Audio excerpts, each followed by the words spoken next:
داؤد علیہ السلام کے زمانے میں تابوت سکینہ کی حفاظت کے لیے ایک معبد قائم کرنے کا کام شروع کیا گیا۔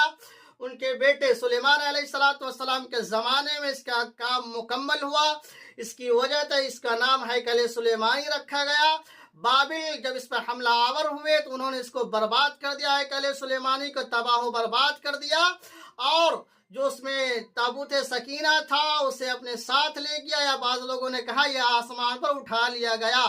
عیسائی جب اس پر حملہ آور ہوئے تو عیسائیوں نے اسے، جو پھر نئے سرے سے یہودیوں نے ہیکل سلیمانی کا کام شروع کیا تھا، اسے بھی بالکل ملیا میٹ کر دیا، اس جگہ پر چرچ قائم کیا۔